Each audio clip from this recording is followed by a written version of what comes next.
सभी दिल्ली वासियों को मेरा नमस्कार। पिछले एक साल से जब से कोरोना शुरू हुआ है, मैं समय समय पे आपके बीच में आके सभी तथ्यों को, परिस्थितियों को ईमानदारी के साथ आपके सामने रखता रहा हूँ, आपसे चर्चा करता रहा हूँ। एक चीज़ हम लोगों ने हमेशा गांठ बांध के रखी, आपको कभी गलत तथ्य नहीं दिए, आपसे कभी झूठ नहीं बोला, जो था आपके सामने रख दिया। अगर स्थिति अच्छी थी तो भी आपको बताया, स्थिति खराब थी तो भी आपको हमने ईमानदारी से बताया, क्योंकि हम पहले दिन से समझ गए थे कि ये इतनी बड़ी आपदा है कि आपके साथ के बिना, जनता के साथ के बिना अकेले इस आपदा से सरकार सामना नहीं कर सकती। जनता का सहयोग और जनता की सहभागिता इस पूरे संघर्ष में बेहद ज़रूरी है। और जब तक जनता को सच नहीं बताया जाएगा, सारे तथ्य जनता के सामने नहीं रखे जाएंगे, तब तक जनता की भागीदारी सुनिश्चित करना असंभव था। इसीलिए हमने हर चीज़ आपके सामने रखी। हमने टेस्ट नहीं कम होने दिए। आज दिल्ली के अंदर सबसे ज़्यादा टेस्ट हो रहे हैं। मैं तो ये कहूँगा कि अगर प्रति 10 लाख की पॉपुलेशन पे देखा जाए तो शायद पूरी दुनिया में सबसे ज़्यादा टेस्ट दिल्ली में हो रहे हैं। मैंने देखा कि कई जगहों पे उन्होंने टेस्ट कम कर दिए। टेस्ट कम कर दिए तो केस कम आने लग गए। इस तरह से तथ्यों के साथ कई जगह हेरफेर करने की कोशिश की गई। हमने ऐसा नहीं किया। हमने टेस्ट कम नहीं किए, उल्टे कम करने की वजह हमने दिल्ली में टेस्ट कई गुने बढ़ा दिए। आज लगभग 1 लाख टेस्ट दिल्ली में डेली हो रहे हैं। हमने मौत के आंकड़े आपसे नहीं छुपाए। जितनी मौतें होती थी हमने सब आपके सामने रखी, ईमानदारी से रखी। अगर ज़्यादा हो रही थी तो ज़्यादा बताई, कम हो रही थी तो कम बताई। कितने बेड्स हैं, कितने आईसीयू बेड्स हैं, क्या परिस्थितियां हैं, हर चीज़ आपके सामने ईमानदारी के साथ रखी। और इसी वजह से जब भी हमने कड़े निर्णय लिए, हमें आपका पूरा सहयोग मिला, दिल्ली की जनता का पूरा सहयोग मिला। मैं हमेशा कहता हूं कि हमारी दिल्ली एक परिवार है। दिल्ली के 2 करोड़ लोग एक परिवार हैं। और जब परिवार में कोई आपदा आती है तो सारे परिवार के लोग मिलकर उसका सामना करते हैं। अब भी हम सभी मिलकर इसका सामना करेंगे। पहले भी जीत हुई थी, अब भी जीत होगी। आज दिल्ली में क्या परिस्थिति है? पिछले 24 घंटे में दिल्ली में लगभग 23,500 केस आए हैं। उसके पिछले 24 घंटे में लगभग 25,500 केस आए थे। तो पिछले 3-4 दिन से रोज हम देख रहे हैं लगभग 25,000 के करीब केस आ रहे हैं। पॉजिटिविटी बहुत ज़्यादा बढ़ गई है, संक्रमण दर बहुत ज़्यादा बढ़ गई है। दिल्ली के अंदर अस्पतालों में उपलब्ध बेड्स की भारी कमी हो रही है। डेली 25-25 हज़ार अगर पेशेंट्स आएंगे तो कोई भी व्यवस्था चरमरा सकती है। दिल्ली के अंदर बेड्स की भारी कमी हो रही है। आईसीयू बेड्स दिल्ली में लगभग ख़त्म हो गए हैं। आज सुबह मैं ऐप पे देख रहा था 100 से भी कम आईसीयू बेड्स दिल्ली में बचे हैं। ऑक्सीजन की भारी कमी हो रही है। कल हमने सेंट्रल गवर्नमेंट को भी लिखा है, उनसे बातचीत चल रही है। परसों रात को एक हादसा होते होते बचा।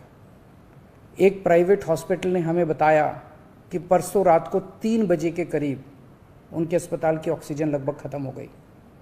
वो बोले जी हम तो बहुत बुरी तरह से डर गए, बहुत बड़ा हादसा हो सकता था। इधर उधर हाथ पैर मार के किसी तरह से उन्होंने कहीं से ऑक्सीजन का इंतजाम किया। दवाइयों की कमी हो रही है, रेमडेसिविर दवाई की खासकर काफ़ी कमी हो रही है। ये सारे तथ्य मैंने आपको डराने के लिए नहीं बताए। ये सारी परिस्थिति है और इन परिस्थितियों में हमें अब अगला कदम क्या उठाना है, इस पे चर्चा करने के लिए मैंने आपको ये परिस्थिति बताई है। तो दिल्ली के अंदर कोरोना की परिस्थिति काफ़ी गंभीर है। अभी तक हमने दिल्ली के अंदर हेल्थ सिस्टम को बड़े अच्छे तरीके से मैनेज किया। दिल्ली में 4थी वेव आई है।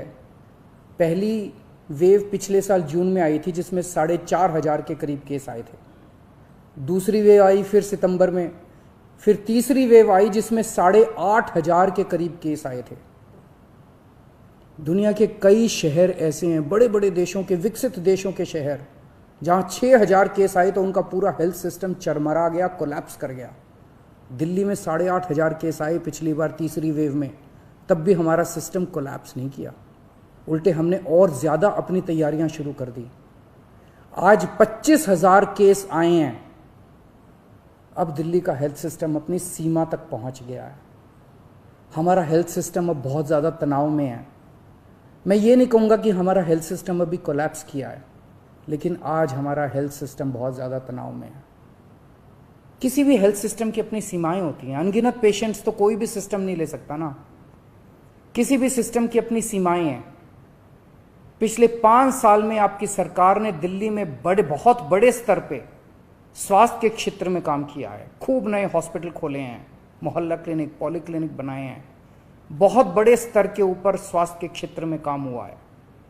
यही कारण है कि आज 25,000 केस के ऊपर भी दिल्ली का सिस्टम चल रहा है। लेकिन अब इसके बाद अगर तुरंत कुछ कठोर कदम नहीं उठाए गए तो ये सिस्टम कोलैप्स कर सकता है।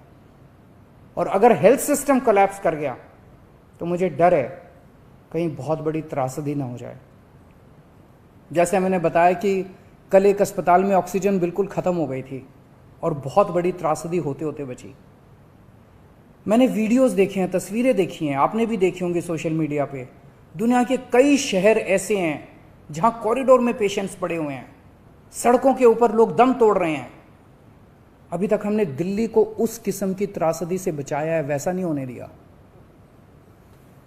आज सुबह 11 बजे मेरी और एलजी साहब की मीटिंग हुई और इन सारे पहलुओं के ऊपर, सारी परिस्थिति के ऊपर काफ़ी विस्तार से बातचीत हुई। और उस बातचीत के बाद हमें ये लगा कि दिल्ली का हेल्थ सिस्टम बड़ी मात्रा में और अधिक पेशेंट्स अब लेने में असमर्थ है। अगर हमने अभी लॉकडाउन नहीं लगाया तो कहीं ऐसा ना हो कि बड़ी त्रासदी हो जाए। हम किसी भी हालत में दिल्ली को उस परिस्थिति में नहीं ले जाना चाहते जहां कॉरिडोर के अंदर पेशेंट्स पड़े हैं, सड़कों पे लोग दम तोड़ रहे हैं।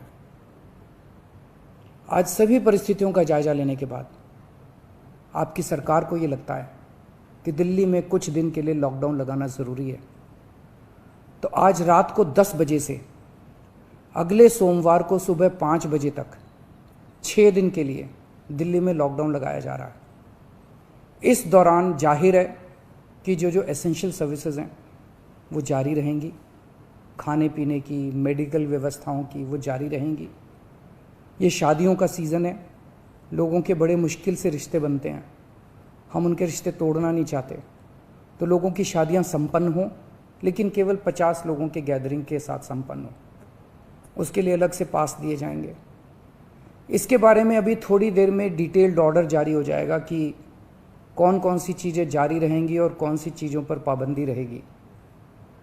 मैंने और एलजी साहब के हम दोनों ने निर्णय तब लिया है जब हमारे पास कोई उपाय नहीं बचा था। हमारे लिए ये निर्णय लेना आसान नहीं था, क्योंकि मैं समझ सकता हूँ कि लॉकडाउन के दौरान किस तरह से लोगों के रोज़गार ख़त्म हो जाते हैं, लोगों की कमाई ख़त्म हो जाती है, और ख़ासकर सबसे गरीब तबके के लिए तो ये बेहद मुश्किल होता है।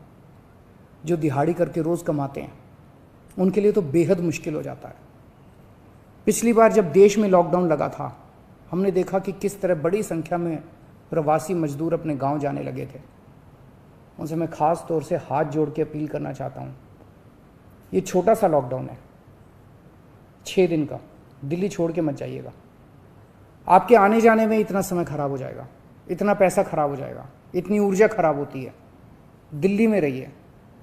मुझे उम्मीद है कि ये छोटा लॉकडाउन है और छोटा ही रहेगा। मुझे पूरी उम्मीद है कि शायद बढ़ाने की ज़रूरत ना पड़े। आप दिल्ली में रहिए। यकीन मानिए, हम पूरी ईमानदारी के साथ सब मिल के लड़ेंगे तो जल्दी इस मुसीबत से छुटकारा पाएंगे।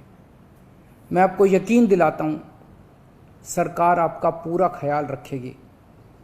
मैं हूँ ना, मुझ पे भरोसा रखिए। मेरी दिल्ली के सभी नागरिकों से अपील है कि ये निर्णय हमने बहुत मुश्किल से लिया है। आप सब लोग जानते हैं कि मैं लॉकडाउन के सख्त खिलाफ रहा हूँ। हमेशा से मैंने लॉकडाउन का विरोध किया है। मेरा ये मानना है कि लॉकडाउन से कोरोना ख़त्म नहीं होता, लॉकडाउन से कोरोना की स्पीड कम हो जाती है। मेरा हमेशा ये मानना है कि अगर किसी भी शहर या राज्य की स्वास्थ्य व्यवस्था अपनी सीमा तक पहुंच जाए तो लॉकडाउन लगाना जरूरी हो जाता है, ताकि पेशेंट्स का नंबर कम हो जाए, ताकि हेल्थ सिस्टम को और दुरुस्त किया जा सके। ये जो 6 दिन का लॉकडाउन हम लगा रहे हैं, ये जो 6 दिन हम ले रहे हैं आपसे, इन 6 दिनों के अंदर हम बहुत बड़े स्तर के ऊपर और दिल्ली में बेड्स की व्यवस्था करेंगे। केंद्र से हम मदद मांग रहे हैं, उनसे लगातार संपर्क में हैं। केंद्र सरकार हमारी मदद भी कर रही है, उसके लिए हम केंद्र सरकार के शुक्रगुजार हैं। उनसे ऑक्सीजन की व्यवस्था करेंगे, दवाइयों की व्यवस्था करेंगे। इस लॉकडाउन के समय को हम इन सब चीज़ों के लिए इस्तेमाल करेंगे। मेरी अब सब लोगों से गुजारिश है कि लॉकडाउन का पूरी तरह से पालन करें, घर से बाहर इस दौरान ना निकलें। पहले भी हमने कई कठिन निर्णय लिए और आपने मेरा पूरा साथ दिया।